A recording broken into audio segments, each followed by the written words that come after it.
and it was a shocker. It was like I'd been dropped into a cartoon suddenly, like a three-dimensional cartoon. And they were bouncing around and smiling and giggling, and they were asking me questions. Oh, same thing over and over. What did you learn? How was it? What can you tell us? They were super excited. And I was just looking at him like, what the heck is this? And one of them stepped forward and he took a long look at me up and down.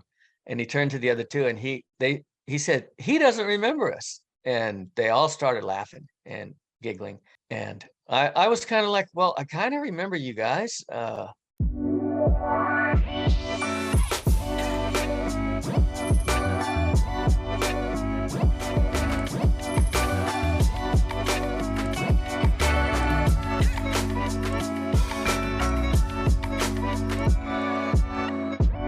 So everyone, this is Bill Letson. Let's let him introduce himself. Hi, everyone. Bill Letson. I'm a retired fireman.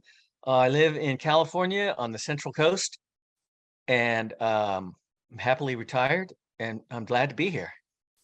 Beautiful. Thank you for joining us. Now, Bill, I'm just going to give you a little summary of your story, and then I'll let you expand from there. So for those who don't know Bill used to be a firefighter, and Bill had a near-death experience, which I'm very keen to dive into. And as part of that experience, Bill, you've had some meetings with beings on the other side. And then, of course, you've done a lot of research since then. And there's been an evolution of that journey over the last, I'd say, 20 odd years, right? Yeah, it started in 94. Mm-hmm. And, I kind of hushed it up for about 15 years. And then 2010, I read Straussman's book, The DMT, The Spirit Molecule. Mm-hmm. And you told me you guys were opening a media thing with all this kind of information. And just from my experience, that book is the most profound thing that's been written in the history of human beings. Mm-hmm. So I'll talk a little bit about it. And I don't know if you want to go there, but it really is kind of the key to the whole thing, key to our understanding. Mm-hmm. And in 2012, just about the near-death experience, if you can go into that a little bit and about what you learned, I think that's a really great starting point for people. Okay. Yeah. Well, in 2012, I was drawn to go look for things. And that's when things started opening up. And, that whole date, December 2012, the world was supposed to end. And it wasn't the end of the world. And the ancients and the shamans would tell you it was the beginning of a new world. And we're seeing it in full blossom right now. It's just taking off with just waking up. So I'll go into my near-death experience. And that's what you'd like, Eesha? I'd love to hear about that. And particularly what you remember from the other side and what you learned as a result of that. So yeah, it was 1994. I was a driver. I drove a fire engine for Santa Barbara County Fire, and I was on a 4-man crew and normal fire department stuff. We were running calls, and I had been in the fire service since the 70s, mid 70s. By then, 20 years in, and we went to a woman. There was a real powerful flu epidemic going on in Santa Barbara. And we went to a patient who'd been cooped up in her room for days and days, and she was seriously ill. And we could tell right away that this was a person's life was threatening. So we jumped into action, and I climbed across her to get an O2 mask on her, and she was exhaling, a deep breath, just as I was like kind of struggling to get the mask on her, and I was taking in a breath, and I took her full breath right in to mine. And I looked at the paramedic and I'm like, oh man, that's not going to be good. And we took care of her. We got her to the hospital. She turned out fine. And but with me, 2 days later, I was really ill, super ill. I was throwing up and going the other way, and I didn't have any fluids left in my body. And about the third day, midday, I was kind of shuffling to the bathroom, and it's like, man, I don't have much strength left. And I looked in the mirror and I was really gaunt. I was dark, and everything was like deflated. And my heart rate was just racing. It's like 150 beats a minute. And my blood pressure, I tried to take my radial pulse down by my wrist, and I couldn't get it. So I knew my blood pressure was below 80. And I knew I wasn't going to be conscious much longer, because you can't really function. So I called my sister real quick. I got my 5-year-old niece. I could hardly speak. It was just a whisper. She figured it out. She hung up, called 911, and she called my fire department, responded with an ambulance, and that was Station 22. And a bunch of great guys came and picked me up, started some IVs, got me in an ambulance, got me to the hospital, and everything was looking good. I had a couple of IVs, a liter bag each time, and then I think they hung another one, and I was like, well, I can, I'm feeling pretty good. I can go home and we can start some kind of, antibiotics or something. And the nurse came in and she said this was standard orders, because I had a full emergency room. This is standard orders. Everybody's getting the same thing. And they gave me this synthetic morphine and something for nausea. And I didn't have a lot of pain. I didn't need the morphine or the synthetic morphine, and I didn't have any nausea. But I was, my wife was there by then, and I was a good sport, firefighters, you got to toe the line. And I said, okay, sure, whatever. And so she pushed it into the IV port, and she was in a hurry, and she pushed it in all at once, like within a couple seconds. And a lot of nurses see these podcasts and they all roll their eyes, because this happens so often. Everybody, we all know you're supposed to count those things down, like over 2 minutes, push a little, see how the patient is. And anyway, it hit me, and I just vasodilated. All my vessels, just with that morphine, just opened up. And so whatever blood pressure I was having, which was creating blood perfusion, which was keeping everything going, just dropped out, and there was no pressure. And my wife said, you fell straight back, your eyes rolled back, and you fell straight on the bed you were climbing out of, and instantly. And so that's all I remember. And she said they freaked out, and they came in and they gave you Narcan immediately. And Narcan is a drug that eats up opiates, like really quick, like, under a minute. It's purged the body of the opiates. And, on a paramedic engine, we would carry Narcan. And if we had an unconscious patient, one of the first things you do is give them Narcan, because you think it might be a heroin overdose. And they're up in a few seconds. It's shocking. And they're always pissed at us, because they just wasted a whole bunch of heroin, because we chewed it up.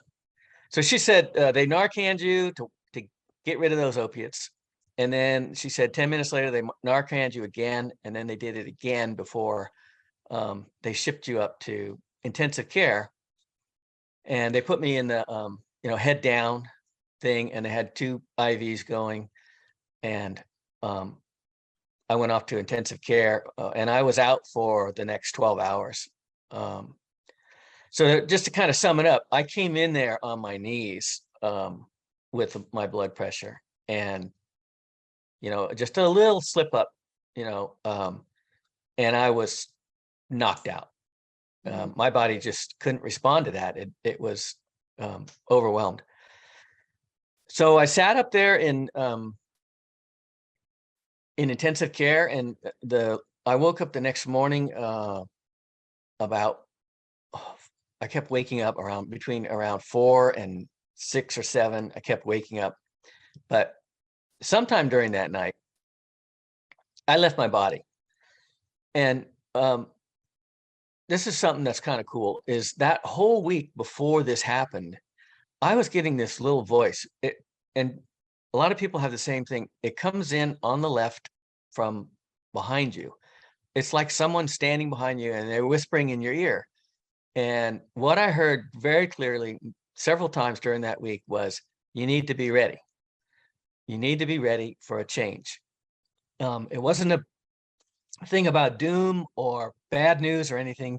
It was just, it's going to be a change, and everything will, and you'll be on another path, is what I thought.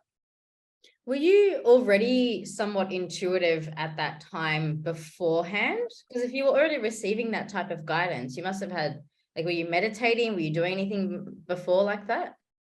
No, I wasn't, but it's in my family. Okay. But my grandmother was, did all these spooky stuff. And my mom had this gift, of dreams. And my dad was a non-believer completely, but after a few years with her, he believed. And so when we were growing up, she'd have a dream about one of her kids, and she'd tell him, you have to tell them, because she was ashamed of it or something. And so he would tell me, hey, look, your mom had a dream. Can you not go surfing this week? Or can you stay out of helicopters? Or, it was a couple times a year, I'd get a call and say, hey, your mom had a dream. So yeah, it was in my family. And, I had some things, at that place where you're coming out of sleep. That's kind of a divine spot between waking and dreaming and sleeping. That really is your best access point to the divine you. And I had lots of, speaking in different languages, and I would be seeing things around me, and I'd be giggling and talking to them. And my wife's like, I think you're crazy when you're waking up. And we never thought much of it, but it all tied together with, what I saw later in my near-death experience, and later on with shamanic things. So anyway, I'll go back to the being in the hospital. Okay. Okay. I was I was put up into intensive care, and they had me in the head down, and they had IVs going, and I was out cold. And my wife stuck around. She stood by me. They didn't know what was going on. They didn't know why I was so out of it. And they didn't know where it was going. And but anyway, at some point during that night, it got to the point where my spirit said, I'm out of here. This body is not, it's not operating properly anymore. And I left my body, and I found myself in an amazing star-filled realm. There were these colored stars, these giant orbs. They were flying all around me. And it was like I was parading through them. And it was a welcoming. There was nothing but joy and acceptance. And I was this huge expanded cloud. And I felt like I'd been let out of a hot, stuffy closet. And I was now this huge expanded cloud, and I was flying through this sea of joy and exhilaration and ecstasy. I didn't know a person could feel that good. And it felt like some sort of cosmic orgasm. And it was just, that was your frequency. That was your vibe. You were just operating at this incredibly joyous, exhilarated state. So I was flying along, and I was saying to myself, how in the world, how is it possible that I forgot who I really was? How was I tricked to where I thought I was this person, this Bill Letson guy? Because I wanted, I've had a wonderful life, and I'm a really joyous person and stuff. But that eternal us, that eternal me, wanted nothing to do with coming back here. Instantly, I'm so glad to be out of there. That was a trick. That was a game that I played on myself. And it was incredibly believable. It was incredibly complete. That we are these people, and that's the end of the line. And because we are not, you know, we are, this is just a character that we play, a suit that we put on. And we're really happy to, at least I was really happy to have it off. And I was home and I was staying there. So yeah, I was flying along and I was just, all this information was coming by, all these things. There were no questions about anything about mathematics or, you know, what the universe is made of. It was all very clear. And as I flew along, I was saying, man, I could do this forever. I'm so stoked to be home. I'm so happy to be back where I belong. And then I landed in a place that was solid. It had indirect lighting. There were tables there and walls and equipment, and there were chairs and beds, and it was very clinical looking place, like something you'd hear described out of an alien abduction. Mhm. And there were beings there. Right in front of me were these three little short little dumpy guys in these dark robes, and they had hoods on them, and they were overjoyed to see me. They were smiling from ear to ear, and they were giggling, and they were super good-natured and humorous and playful. And it was a shocker. It was like I'd been dropped into a cartoon suddenly, from our standards, like a three-dimensional cartoon. And they were bouncing around and smiling and giggling, and they were asking me questions. Oh, you know, same thing over and over. What did you learn? How was it? What can you tell us? They were super excited, super bouncy. And I was just looking at him like, what the heck is this? And one of them stepped forward and he took a long look at me up and down, and he turned to the other two and he said, he doesn't remember us. And they all started laughing and giggling. And I was kind of like, well, I kind of remember you guys. Remember I said that thing about coming out of sleep? I would be with these, my wife commented all the time, I would be with these beings and they would always be giggling and stuff in front of me. And I never knew what it was about, but I knew it wasn't bad because I'd wake up with just this euphoria, just this bliss running through every nerve. So, and that's what I felt the whole time I was in this near-death experience, just this phenomenal bliss.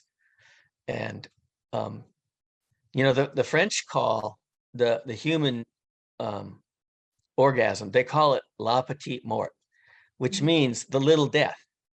And that absolutely fits, because what I was feeling was 100 times more exhilarating than any kind of thing that we do here with our bodies. So, and I think those things are connected, but that's a story way down the line. We'll get there someday. So, and then there was this. Summarize a little bit, because it seems like you kind of jumped over a segment of stuff. Just maybe give a little summary of that. A summary of which part? How you think they're all connected. Oh, I think that, okay, have you heard of the thing Kundalini? Yeah, I'm very familiar. Okay, well, when that awakens and it moves up, you know, it's down at the base of your spine, down there where your private parts are. And when that moves up your spine, and, you know, it's a lifelong process, takes decades, and it clears out each chakra and it pushes out all the baggage that we carry. And the baggage the real universe is about emotions. That's what the real universe is. It's not about getting a good job and getting a good car and that right job, that right promotion and all that stuff. It's not about anything like that. It's about what is the quality of your emotions. How do you present yourself to the universe in the now? Are you positive, and are you looking for friends and looking to do good and help others, or are you something else? And I think we come here to experience to something else and get it out of our system, and then we get to go home. And when we get to go home, that Kundalini wakes up. It goes up your spine. It clears out all the chakras. That energy is real. You can see it, and then the third eye opens, and then it blasts out the crown chakra, and we reconnect with the divine. And when we reconnect with the divine, that same feeling that I'm talking about that I had on that near-death experience, that becomes your daily groove. You are just in this joyous state. They call it, you got one foot in the divine and one foot still in the physical. But you're living a life of heaven on earth. And that's there's a whole lot of problems with Kundalini in our current state, because we don't know who we are or what it is. Mostly we don't. And so there's all these mix-ups, and it doesn't get to rise by way of our lifestyles, alcohol and drug use and diet and things like that. It's just stuck. And anyway, yeah, you're really branching out here, Eesha. Oh, it's okay. I've been a multidimensional mentor for years. My audience is all over this. This is nothing new. Well, okay, well, that's cool, because I've been wanting to say this for a while, that this is the real, we talk about near-death experiences, and you get into the and this is it's almost like it's a process, a step one, step two, but near-death experiences, and then you get to the miracle of DMT and the whole pineal gland and the seat of the soul and all that. And then it comes back to that human beings are capable of getting to that divine state just on their own. If you live the life of a yogi and spend quiet time and stillness and silence in nature, the natural world that the creators, put us in, you can reconnect with that. You can wake up your Kundalini energy properly, and that's, the golden age. That's how people walked around all the time. They're just blissed out, looking after each other. There's no wars. There's no lawyers. There's no ugly corporations. There's no jails. Because everything's right out there. Everyone's energy is just presented in your aura, and everything's, I don't know if we've gone too far here, but Not even close. It's an amazing, I've done these the podcast thing is taken off. It's going crazy. And I read some of the comments, and a lot of them are kids that are really in trouble. And I'm sure you realize this, that this is our times, and they're horribly depressed and stuff like that. Have you personally experienced a Kundalini awakening, or are you suggesting that it's similar to what you might have experienced in the near-death experience that you had? Yeah, no, I'm full-blown Kundalini awakening.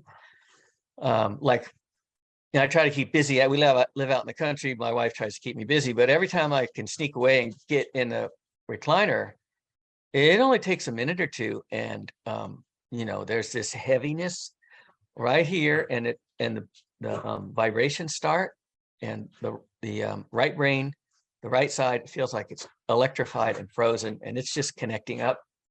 And then my left side just feels like a tractor just drove on it. It's just incredibly painful, and it's this this connection that's going into the cosmos and here on the terrestrial being that I still am.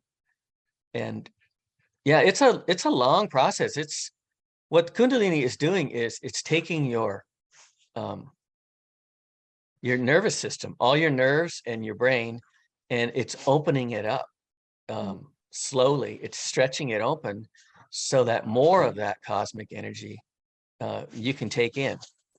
And so, yeah, when I sit quietly and the vibrations start, the room is full of beings of light just folding on each other and passing through me. And, I'll see our pets that have passed away in the air. I'll see them, not with my physical eyes, but I'll see them like next to me on my right or left. And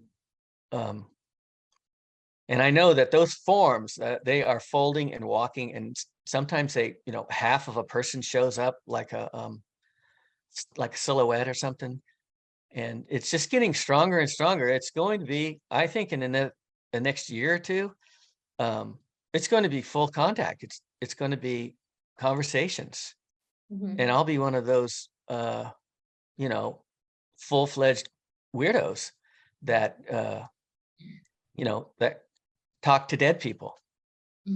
And a lot of people say that's the astral realm, right? Like you go from the third density to the 4D, which is the astral, which is where you have your deceased souls and things like that. And then there's spaces in other dimensional frequencies that are more like angelic or, galactic beings and things like that. Have you experienced any of those other realms? Yeah, I have. I had this. Well, this.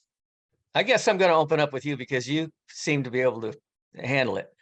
But I can access every dimension in the universe. There's nothing you can say. That's awesome. That surprise me. I'm already there. That's awesome. That's an Aussie for you. They're ahead.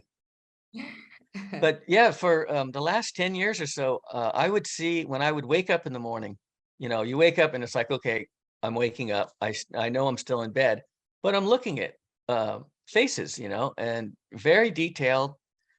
And I would see this this old man. It looks like an old Viking or something, full beard, and he's just looking at me, and he is absolutely awake and conscious. He moves his head sometimes.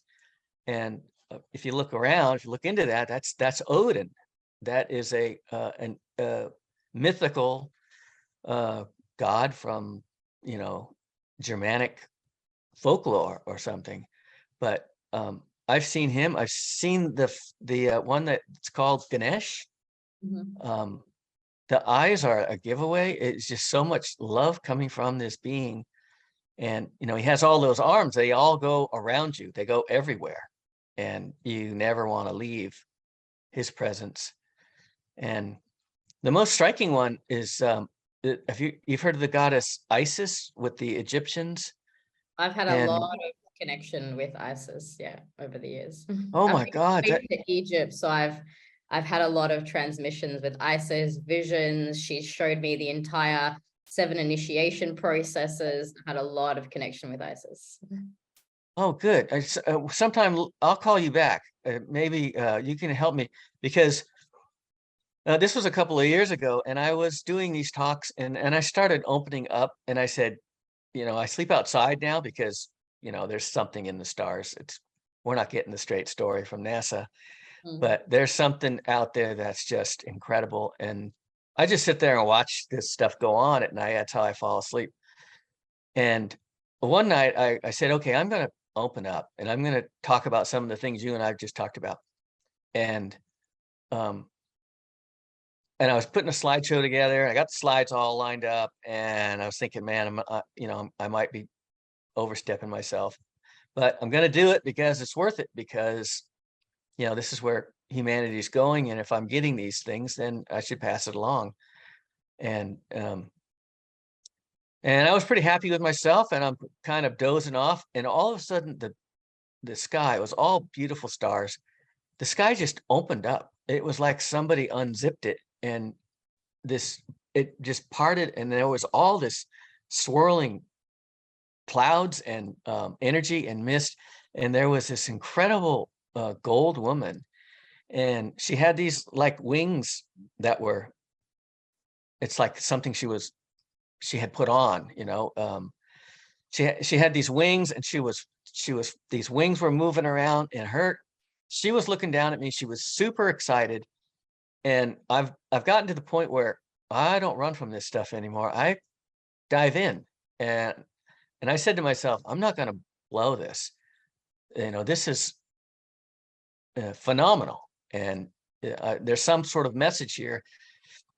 And so I looked at her really closely, and I could see her lips were moving, and she was gesturing behind her. She was going like this, and she was super happy. And all I could hear was roaring.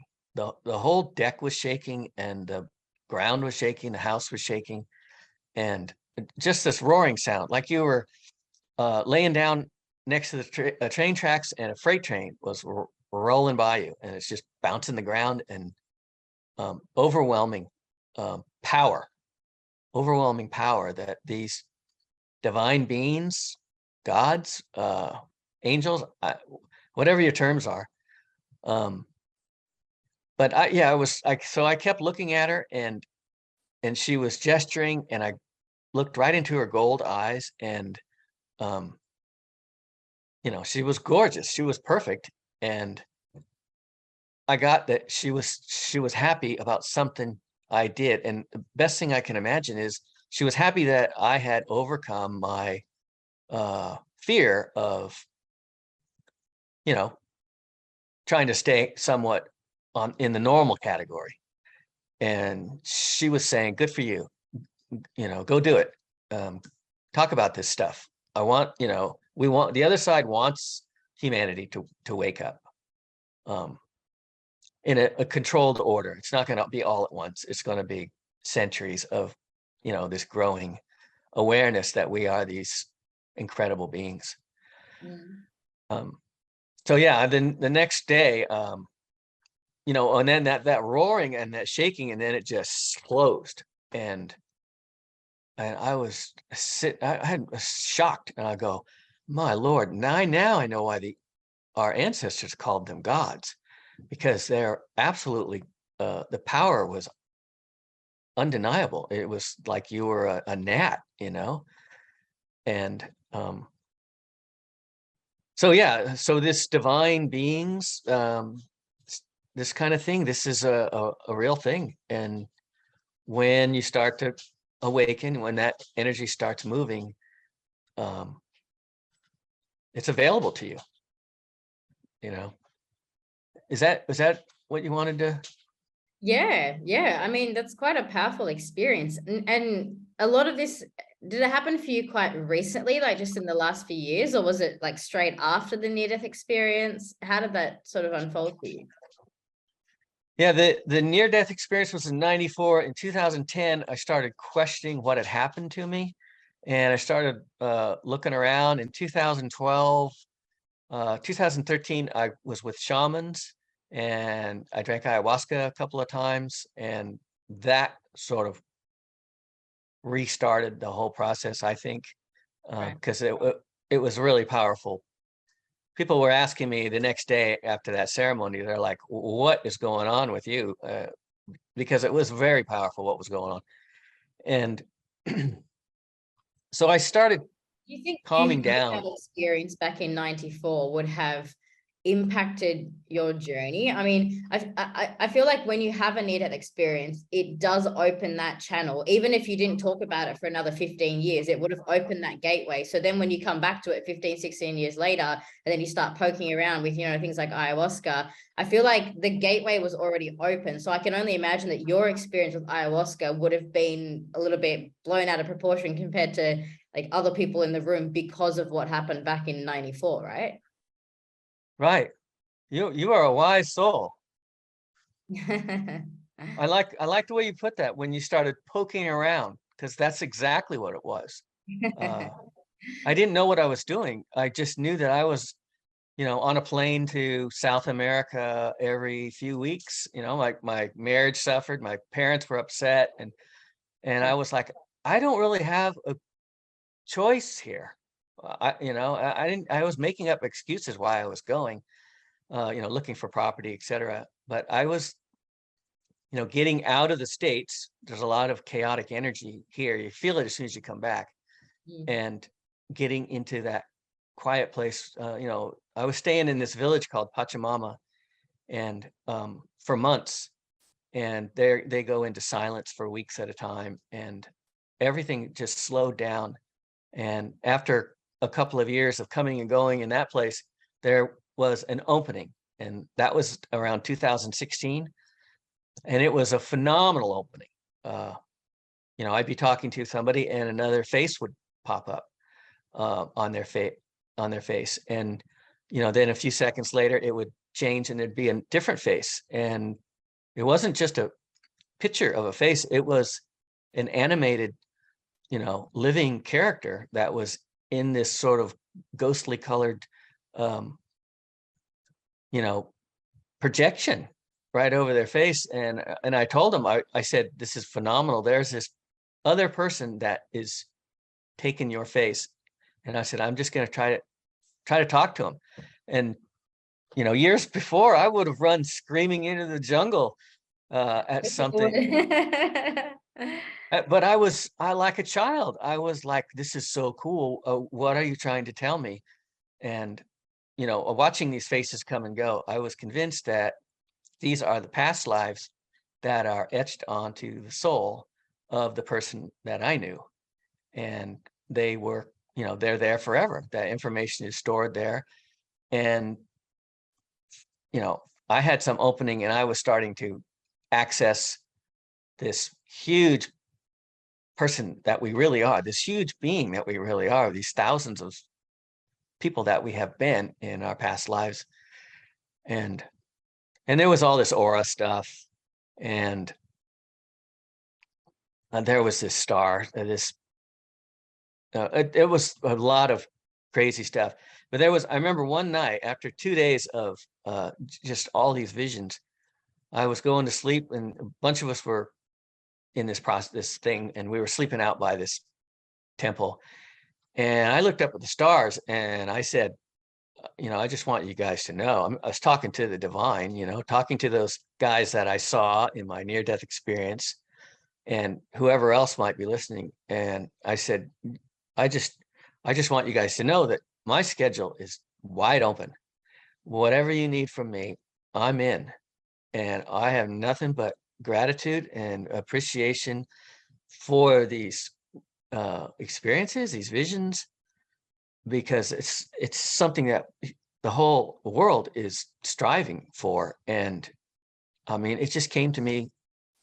I'm just a country boy, retired fireman. I wasn't really poking around, was a really good way to put it. I really wasn't doing a very good job of, trying to become more spiritual. I was just kind of goofing off. And this whole thing opened up, and, I told the other side, I'm in all the way. I'm your boy. Well, whatever you need, just let me know. And I meant it. I meant it from my, the depth of my being.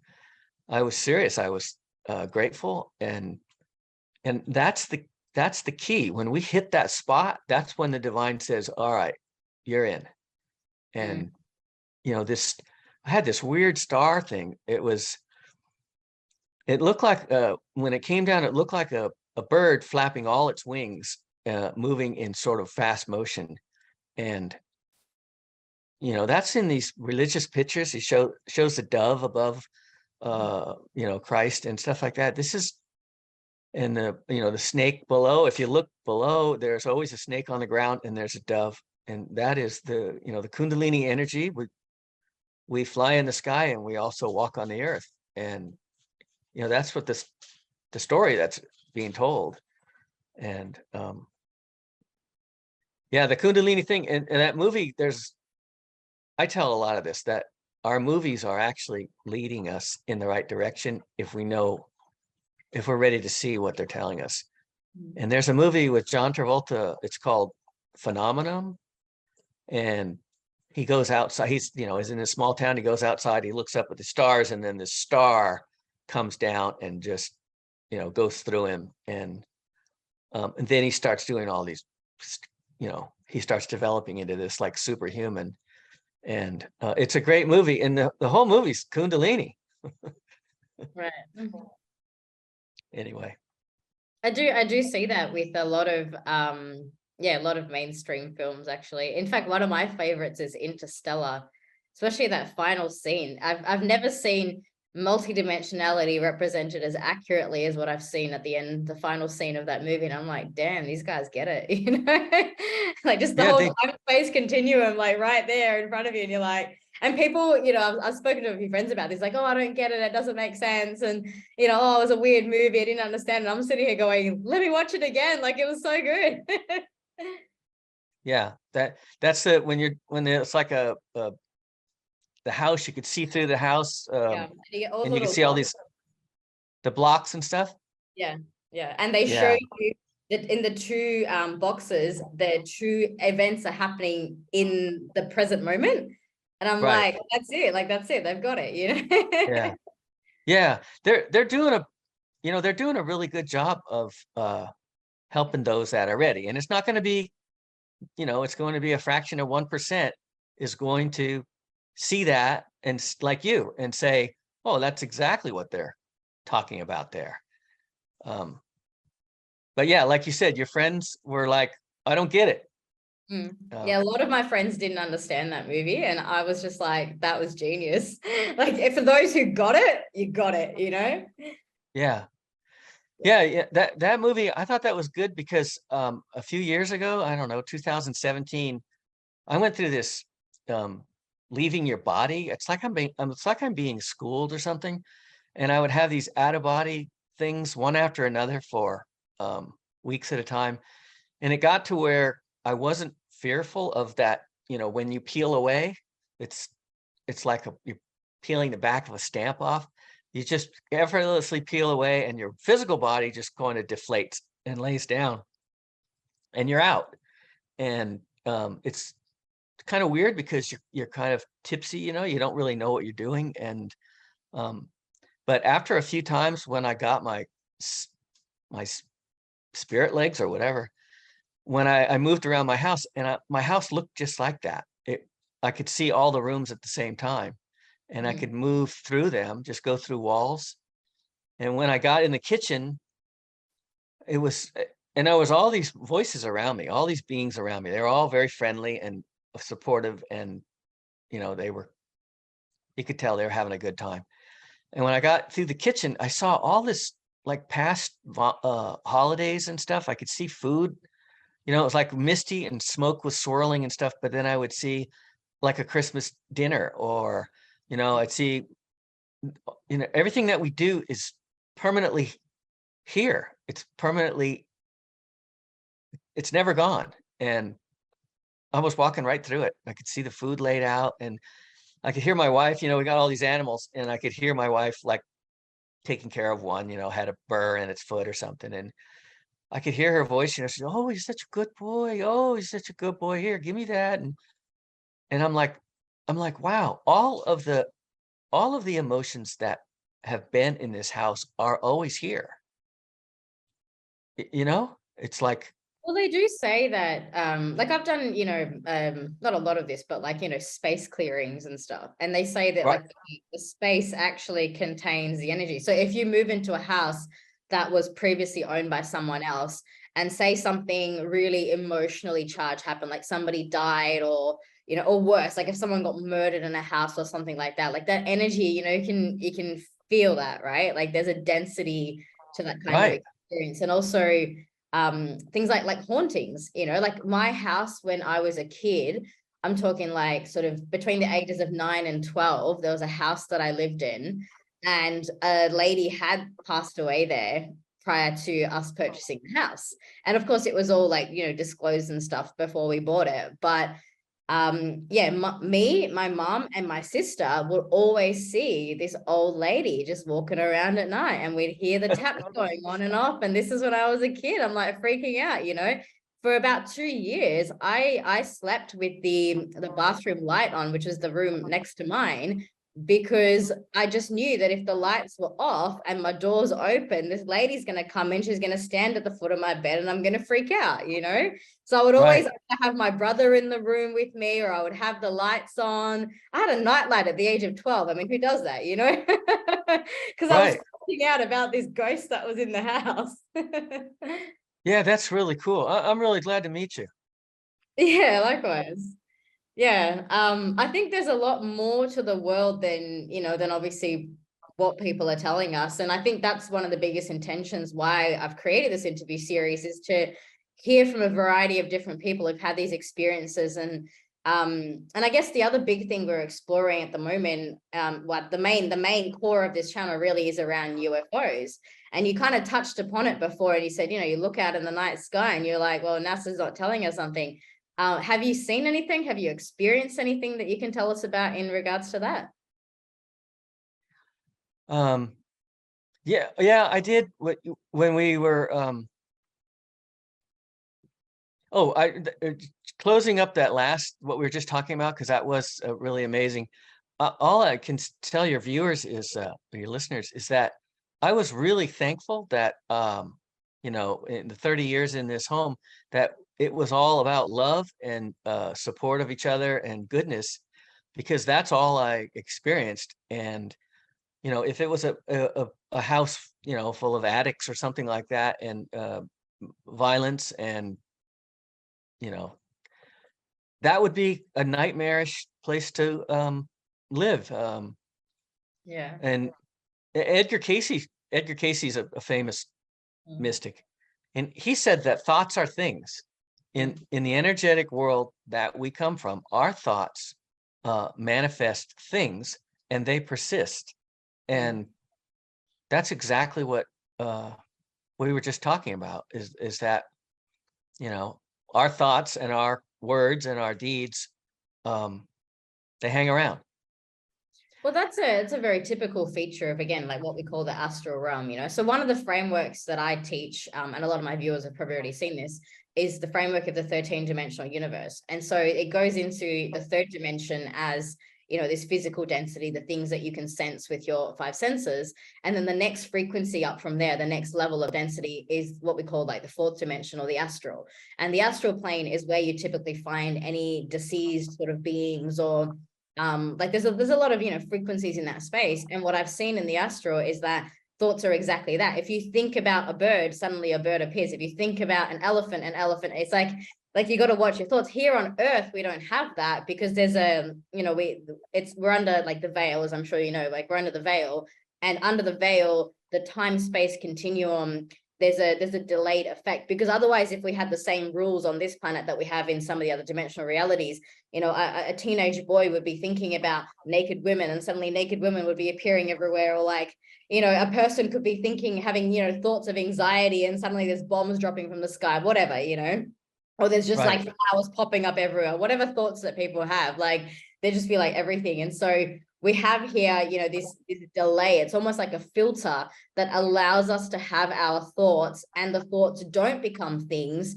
immediately. But when you have a concentrated or repeated effect of that, you know, this is where law of attraction comes in. If you're constantly thinking positive thoughts or constantly thinking negative thoughts, then those things do come into convergence. But in the astral, those things are sitting there. So every thought that you have is creating something in the astral realm. And when enough charge or momentum is built, then it densifies into the 3D, and then we experience that in our reality. So this is the, you know, the whole concept of collective consciousness and timelines and like all that kind of stuff as well. Wow, that's awesome. That's awesome. Yeah. I had a question. You can keep going up into other frequencies as well. Yeah, I had a question, or maybe it'll come back to me. Okay. But yeah, you sound like a person that you can, because I've experienced that in my you know, just coming out of sleep, and I'll have these visions, and it'd be like, oh, that woman looks a little grumpy, and all of a sudden her face starts turning grumpy, and then I'll go, no, we're not going there, and it goes back the other way. And I remember thinking, I'm in control of this. And yeah, so So do you think that we are here in this density to get our act together as far as how we think, how we control our thoughts before we move on? Or Well, I think there's a few different perspectives on this. Like, I mean, this goes back into, you know, the history of not the history that we get taught in school, but the ancient history of Lemuria, Atlantis, you know, the universe of Mu, the Lyran planet where a lot of us beings come from. Like, I'm my soul history is very much galactic. Like, I have memory of coming to this planet as a starseed. And I remember the moment when the clarion call went out and basically everybody was told Mother Earth needs help. This was just after World War II. I remember feeling it, sensing it. I was in a formless body on a pink planet that was a lot more watery than what we have here. And I was floating around in the mist, and suddenly I hear this call, and next minute, bang, I'm on Earth, you know? So I've come to this planet with a very purposeful mission. And I in 2015 went through a big awakening, actually quite similar to yourself in the regard that I went through some experiences that were quite emotionally challenging for me. And then as a result of that, I had this awakening. And then in that awakening, I basically just said, all right, guys, I'm here, I'm available, you know, and with that, with the sincerity of what I did, it actually opened for me overnight. I started channeling overnight, like something I never experienced before, didn't even know it was a thing. Thought I was going crazy for months after that, and having all sorts of multidimensional experiences. Like, I remember laying on the bed and suddenly I'm channeling, and then, you know, these things are happening where the bed disappears, the body disappears. I'm standing on the edge of the universe at 3 o'clock in the morning, and I'm wide awake, and I'm like, what's going on? I'm touching myself to see, like, am I dreaming? Am I awake? But this happened when I was wide awake, you know? And that's so, awesome. yeah, like having those experiences and going, okay, cool. Like I understand this hologram, and I understand how this universe works and why we come to this planet at this time. Because, you know, some people like myself, we're here on a mission. Like I'm here just to do the mission to help awaken the population, and then I'm out of here, you know, like I'm going back. But yeah, there's a lot of people that, you know, they say that Earth is kind of like a school, like you come here to learn. What I have learned through, you know, my connections with higher beings and also tapping into some of these other frequencies, there's multiple agendas coexisting on the planet. The highest agenda, the highest frequency agenda on this planet, and it's not even an agenda, it's actually just, it's the original frequency of the Garden of Eden. And that has nothing to do with learning. It has nothing to do with Earth being a school. It's actually just about experience. And so when you experience life on this planet and you get to just be in the presence of that, everything is joyful. But there's a much more complex history in terms of this particular planet became a very unique place of observation for other planets and other galaxies, because from on this planet Earth, it's basically seeded by beings from other planets. And so the star people came to this Earth and originally formed what was known as Lemuria, which was the inhabitants of the universe of Mu, came here to Lemuria. And then later on, it was the Atlantis civilization, and the Lemurians and the Atlanteans, they actually cross over. There was an overlap between them. And then what happened was the Atlanteans, they were the ones that were trying to utilize power. So the Earth has its own Merkaba field, which is like the light body of the Earth.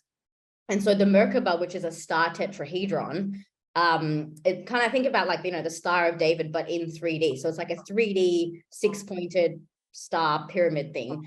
And so you've got in the tetrahedrons, you've got the top pyramid, which is spinning one direction, the bottom pyramid, which is spinning the other direction, and the intersection between the two, which is spinning forwards. And so that forms the energy field of the Merkaba. And the Merkaba, you know, you split it up into Mer, Ka, and Ba is basically like light body, right? And it's a vehicle for travel. So the planet, the Earth, which is Gaia, you know, the body of the Earth and the soul, which is Gaia, basically this planet is her body. And so she has this Merkaba light field, just like we have a Merkaba light field that we can activate as well in our bodies. And what the Atlanteans tried to do is they tried to reverse the flow of the Merkaba because they thought that it would release energy. Very similar to what they're trying to do with atomic power and nuclear power. Like they're trying to, you know, like release energy by certain like chemical reactions, but they were trying to do it with the energy field because they thought it would release energy. And ultimately, that's what created the flood in Atlantis, and they realized it too late. So by the time they realized what they were doing, it was the momentum was already there. They couldn't undo it. But they had just enough time for some of the beings to go into the inner earth. And that's where you end up with, you know, Telos and the inner earth cities of Agartha, which are still sitting in a higher dimensional frequency with portals in, you know, Mount Shasta and like a few other places around the earth. So yeah, so if you go into the history of like how all of that happened, there are beings who are actually in the lower 4D frequencies. They are trying to not make humanity ascend into the fifth dimension and higher, because they are feeding off, like you spoke about, you know, this planet is all about emotions. They feed off emotions in a very like predatory kind of way. And so, I mean, now we're getting into the very dark history of the planet, which they don't talk about. And, you know, there's a lot more to it. But yeah, basically, you know, yes, some people come to this planet to learn, and they come to have the experience of what it is to be human. And then they can utilize that experience, take that learning back, and then go and maybe share the learnings with, you know, other star races and things like that, because Earth is a very unique situation that doesn't exist anywhere else. And then there are people like myself who are just like, right, we're here to awaken the planet. Let's get to business. You know, so that's kind of where I sit in the spectrum of beings on this planet. Right. That's cool, man. Yeah. I'm calling you with my questions. Yeah, you can call me. Because I don't have anybody to talk to. At least I'm not, you know, wired in with the kind of the spiritual crowd. And from what I've found, you know, a lot of these groups and stuff, they're not really, they don't sound like you. A lot of people don't really know what's going on. I'm I very didn't well want to say it. aware of what's out there. I didn't want to say that, but I mean, I've talked to people who are the heads of churches with many people in them, and they're, you know, supposedly they're a new age spiritual thing, and I'll tell them things that you and I have been talking about, which we know to be absolutely true. And they look at me like I'm like, you don't know what you're talking about. And I'm like, I don't, you know, this anyway. Yeah, there's, like you said, There's very few people out there who actually know what's going on. But that's the mission. I mean, that's what we're here to do, right? Like there's a lot of misinformation, intentional misinformation as well, a lot of distortion in the frequency. And you would know that, you know, like you mentioned earlier, the seat of the soul, one of the biggest distortions going around right now is that the seat of the soul is actually in the third eye. It's not, it's in the heart. When you access your multidimensional inner heart space, actually through your heart chakra, the real seat of the soul is in the heart. So a lot of people are teaching that, you know, you awaken your Kundalini and then you access the seat of your soul through your third eye. But the third eye is actually designed just for the vision part of it. But the heart sensing is how you get your discernment. It's how you feel if a frequency or a being is of a high vibration or not. And you get to sense the love frequency. So when I started traveling around in the astral realms, I learned the hard way. You know, I learned by getting caught by all these like negative entities and stuff. And then I realized that when you send love from your heart frequency to the being, if it is of that same vibration, it would either come towards me or they would place their hand on my heart. Like, for example, Archangel Michael, you know, like if I'm trying to connect with Archangel Michael, and I had this happen to me once where I thought it was Archangel Michael, but it was a reptilian being disguised as Archangel Michael. And then I had to use my heart frequency to actually discern that. So I sent this beam of light from my heart to this being, and something about it just felt off. I'm like, oh, this is not, I know Archangel Michael's frequency. And he looked like Archangel Michael because, you know, through the third eye, I was seeing and perceiving as if it was my Archangel Michael, but it wasn't. And so through the heart, I was able to send the heart frequency, the love frequency, and it didn't get returned to me. And then there's a rule, you know, you ask 3 times. First time I asked, he did nothing. Second time I asked, he did nothing, but he also didn't come closer towards me. And so that was my clue. Third time I said, tell me who you are or get out. Next thing, shape shift, reptilian disappears, you know? right. So then I called in the real Archangel Michael, and I felt his frequency, and I sent the love from his heart, and immediately he came towards me, put his hand on my heart, connected with my third eye, and showed me this is who I am, you know? And so that's how I was able to discern the truth in those realms, because yes, you have your third eye to see, but without the heart connection, you're done for. Like anything can be anything, you know? Right. I've had a couple of those, and I did just like you said, somebody told me this somewhere, and something was, I was in bed and something was on my back, and it was creating all kinds of stories, and there was like a fight going on, and finally I said, it was bringing up all these old conflicts. Maybe it was a dark night of the soul. I don't know what really happened, but there was all these old conflicts, and suddenly I'm in a fight with these people that I had a conflict with 10 years. And suddenly I said, I don't have a conflict with this person. This is something else is going on here. I only wish goodness for them, and that being, whatever it was, I did that thing where I said, I am a being of light and love, and you're welcome here, but you need to bring your light and you need to open your heart and show your love. And he was gone. The room cleared out. And just like you said, that works. That works every time. Yeah. When you open your heart and mean it, you're welcome here, but you need to bring your love too. And whoever they are, I don't see them very often, but they can't handle that choice. Yeah. Well, if they're not ready to go there, I mean, some beings are. I've had experiences. So I connect a lot with the starships and stuff as well, and that's why I was curious about your UFO experiences, because I'm in direct contact with several starships. And so there was one particular experience where I was, so I do a meditation called the inner heart meditation, where you go into your heart space, and there's a whole multidimensional realm that you can access through that. And that's something I've been teaching my clients for years and years as well. And so I was doing this inner heart meditation, and when I went into that realm, I saw the starship there. There's a particular starship called the Aru Terra. It's a 9th dimensional lotus frequency starship, and it's blue with a white lotus imprinted on top. And the core crystal is also a royal blue crystal with a white lotus, a 9-petal lotus in the centerpiece. And so when I was tuning into that starship, one day I looked in there, and there's like 1,000 little grays there, like those little, the little short gray beings. And I was like, what are they doing? And grays are a little bit hit and miss sometimes. You get your good ones and you get your real nasty ones, they're a little bit of a mixed bag. And so I was wondering why there was like over 1,000 of them, like in my inner heart space. And then I heard the word, I think it was redemption. And they were coming in because they wanted to heal and they wanted to evolve. And that's when I realized, I'm like, we're not the only species that are evolving. They're evolving too.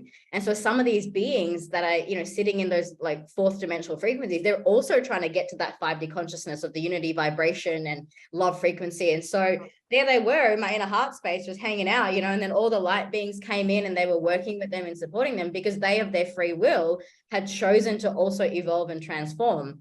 And it's the same with us humans. Like we can set our intention and we can call upon these angelic beings and say, I'm ready for that redemption. I'm ready for that evolution. Can you please help me? And they will. I mean, there's so much help and assistance available from the other side, but we have to ask for it because of the free will thing here on planet Earth. They can't just intervene without your consent.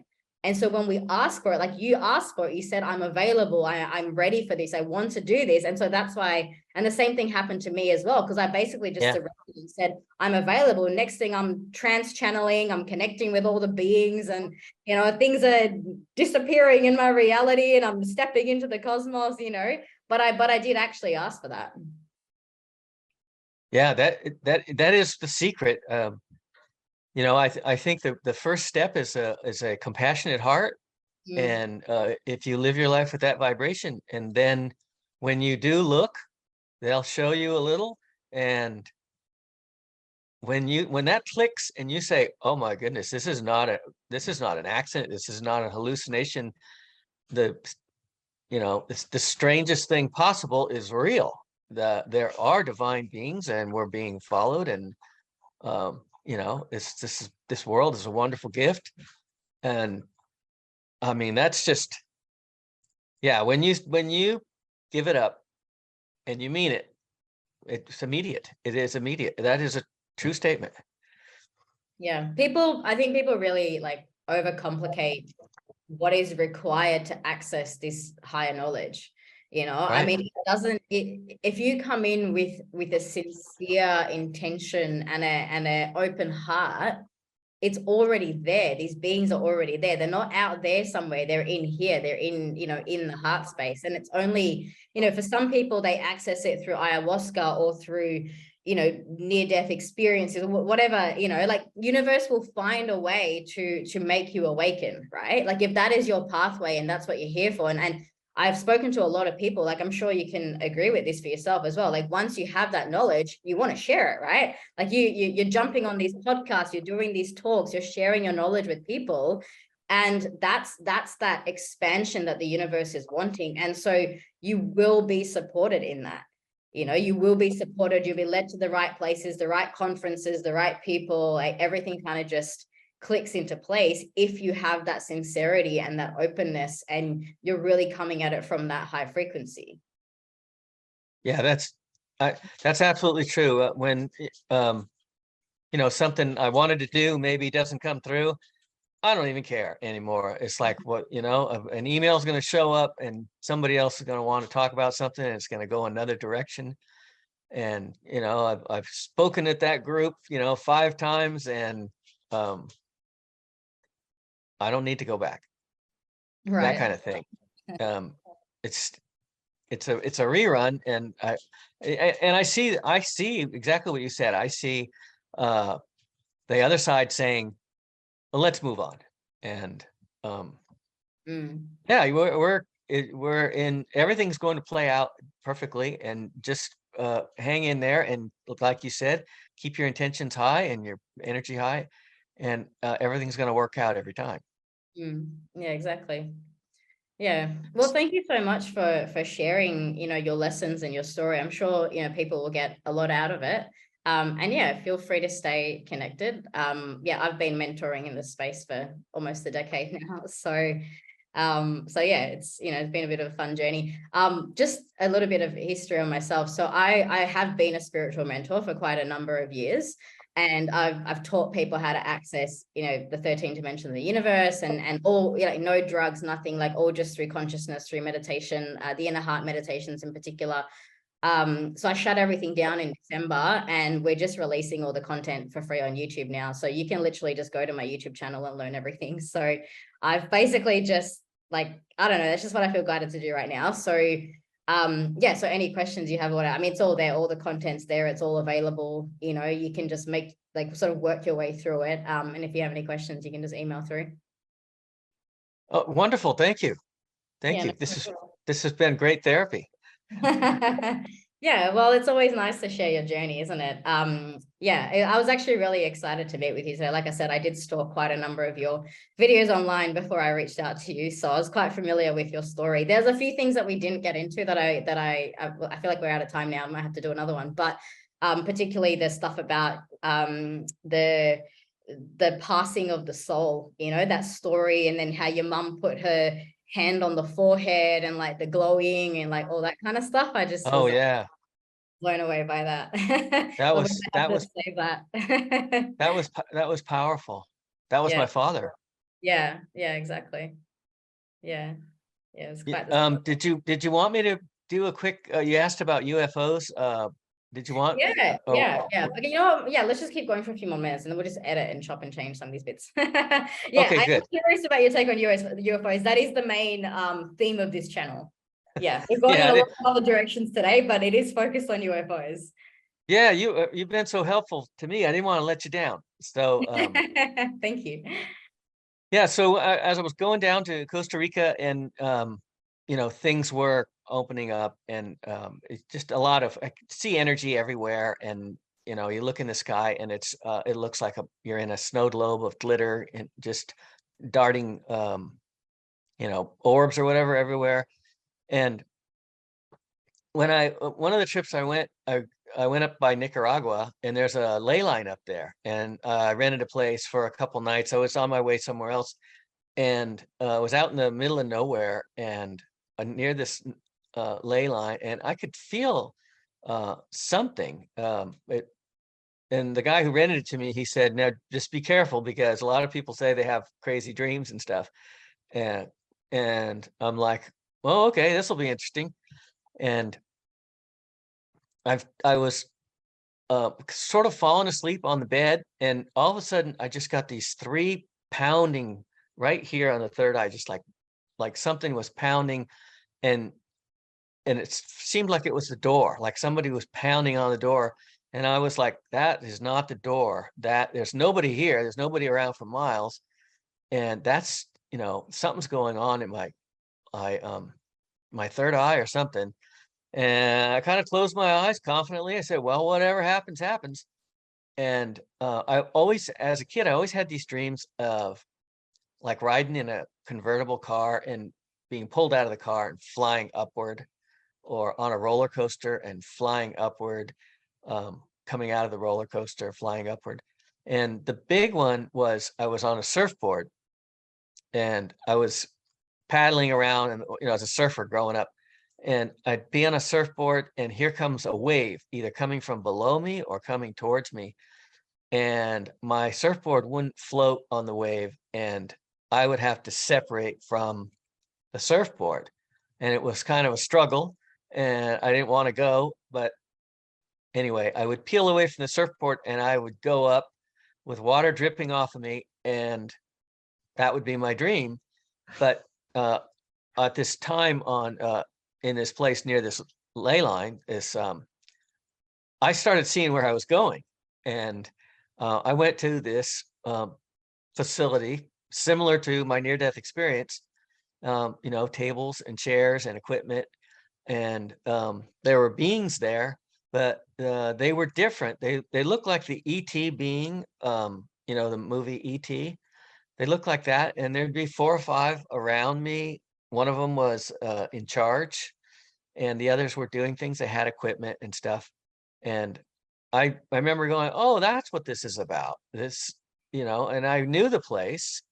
And at one point I asked one guy, because he had this it looked like had an attachment to the wall, and it had some kind of equipment, just like everyone says in the movies they have equipment and probes and stuff.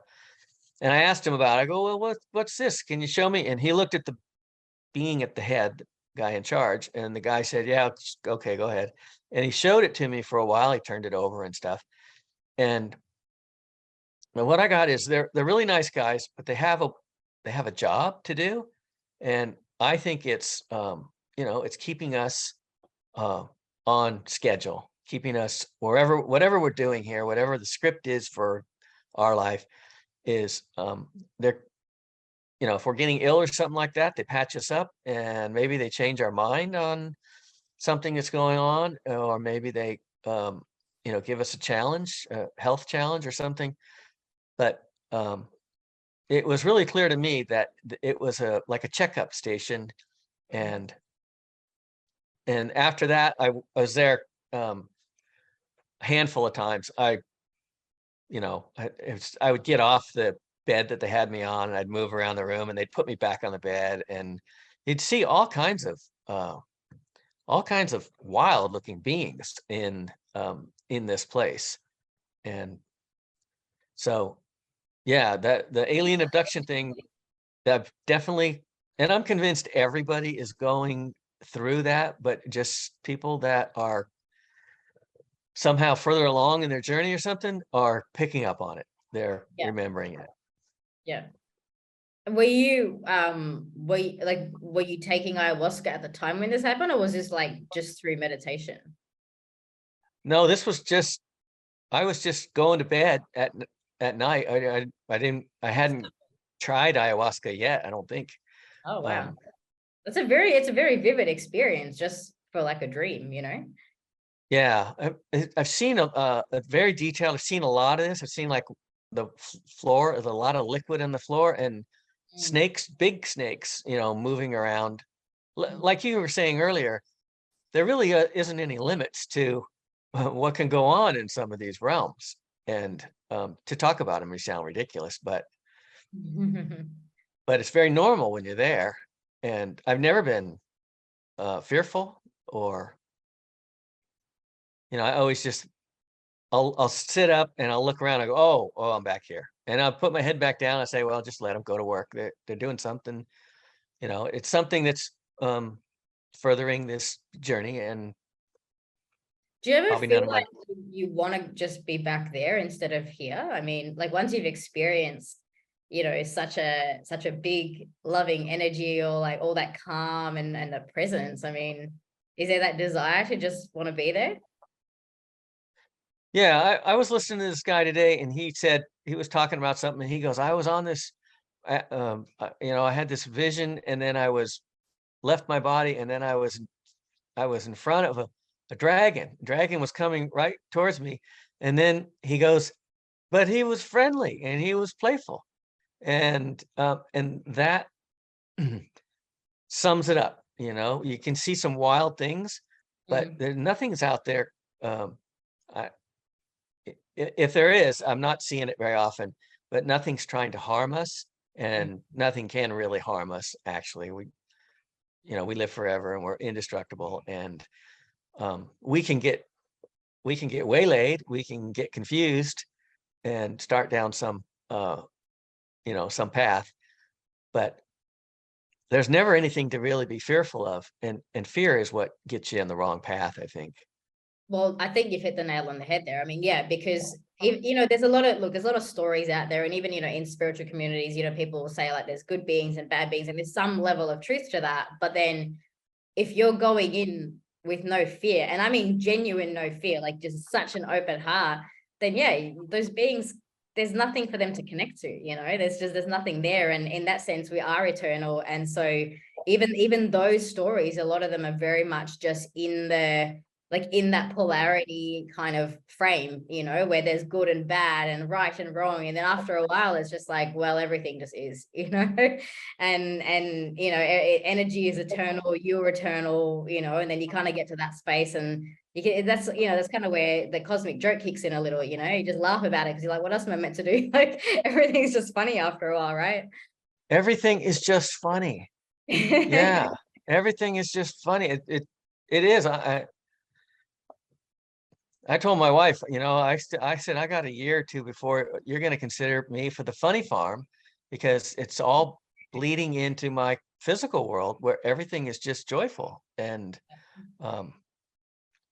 yeah, I wish everybody could have this. I really feel for the kids, who, we've got humanity, especially in the States, we're so off track with, all the frequencies that are in our life, and the crappy food, and the water, the unstructured water. It just goes, the list is on and on and on. And what is really going on with them, they don't realize it, is that they're cut off from their, divine core. Yeah. Yeah. Well, that's where the work is, that's Yeah. so Yeah, good point.